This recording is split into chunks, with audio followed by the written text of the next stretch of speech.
Attention, cette émission est laissée à la discrétion de l'auditeur. Les propos et les opinions peuvent choquer. Oreilles sensibles s'abstenir. Richard Martineau. Un animateur pas comme les autres. Richard Martineau. Bon jeudi, ma gang de malades. Il y a deux moments où les politiciens nous promettent mer et monde. Alors, premier moment, c'est bien sûr lorsqu'ils sont en campagne électorale. Soudainement, ils ont la solution à tous les problèmes. Tous les problèmes. Votez pour moi, on va tout régler, ça va être fantastique. Évidemment, vous votez pour eux, ils sont au pouvoir, puis après ça, ils disent « Ah ben là, on a vu les livres, puis on a vu là, la situation du Québec, puis on a vu les chiffres, puis on peut pas, désolé, mais j'aurais aimé ça, vous donner tous les cadeaux que je vous avais promis pendant la campagne électorale, mais malheureusement, je peux pas les donner. Puis vous savez, c'est beaucoup plus compliqué qu'on pense, avec le contexte économique qui a changé, puis etc. Bon, alors, lorsqu'ils sont en campagne électorale, ils vous promettent mer et monde, et lorsqu'ils sont sur le point de crisser le camp. Alors, vous avez vu le Parti libéral, un TGV, oui, Montréal, New York, Toronto, ça cœur, hein? Montréal, Toronto, Québec, ça va coûter 10 milliards de dollars, ça va rouler, puis ils s'en vont. Ou alors, là, il y a la ministre patrimoine, on va parler tantôt avec Alex, qui dit, on devrait doubler le budget de Radio-Canada. Ben oui, ça va être fantastique. Ben oui, ils sont sur le point de partir. Soit quand ils demandent nos votes, ou soit quand ils savent qu'ils vont perdre les prochaines élections, puis que là, ils n'ont rien à perdre, puis ils envoient toutes sortes de promesses. C'est les deux moments où, soudainement, les politiciens ont réponse à tout.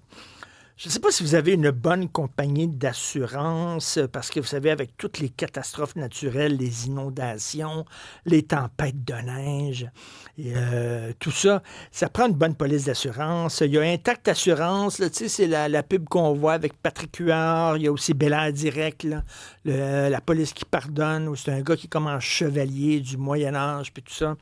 Dans le milieu du showbiz, les gens des médias, le milieu du showbiz, on est chanceux, on a une excellente police d'assurance. C'est un programme dont on parle très peu. Je trouve qu'on devrait l'étendre pour le reste de la population, mais pour l'instant, c'est rien que pour nous autres, là, parce qu'on est spéciaux. Ça s'appelle la gang. Alors, quand vous êtes assuré par la gang, c'est fantastique. C'est un peu comme l'OTAN.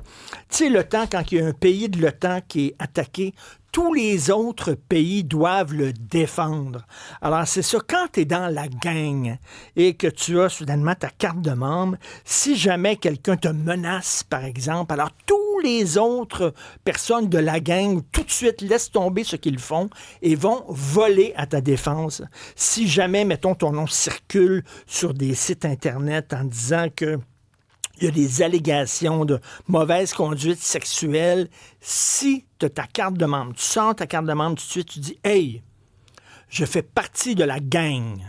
Là, soudainement, il n'y a personne qui va rien dire. Tu ne perdras aucun contrat. Tu vas continuer à accorder des entrevues dans toutes les talk shows. Tu n'as aucun problème parce que tu as les assurances de la gang. C'est fantastique, ça. Je vous en parle, mais je suis un peu jaloux parce que j'aimerais tellement ça, moi aussi, avoir l'assurance de la gang. C'est fantastique. Tu peux dormir sur tes trois oreilles quand le bucket of shit se renverse sur toi. Puis là, la gang part en disant non, je m'excuse, mais c'est pas vrai ce qu'on dit sur lui. Puis là, tout le monde serre les coudes et tout le monde te protège quand tu fais partie de la gang. Malheureusement, moi, j'ai envoyé mon formulaire. J'aimerais ça, moi, là, je suis membre de l'UDA, puis peut-être que je pourrais aussi avoir l'assurance de la gang. J'aimerais ça.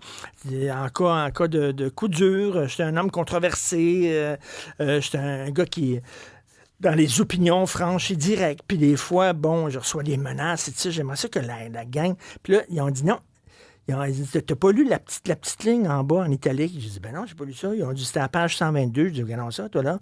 Fait que là, j'ai pris ma loupe, puis c'est écrit, les gens qui sont un peu trop conservateurs, un peu trop à droite, ou qui travaillent pour Québécois ou la radio de Québec ne peuvent pas faire partie de la gang.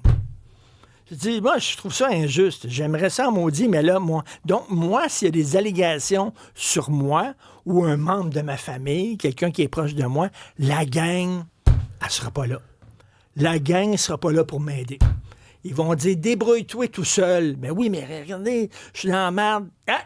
Tu fais pas partie. Oui, mais je voulais faire partie de la gang. Ben, il n'en tient qu'à toi. Tu l'as cherché, mon gars.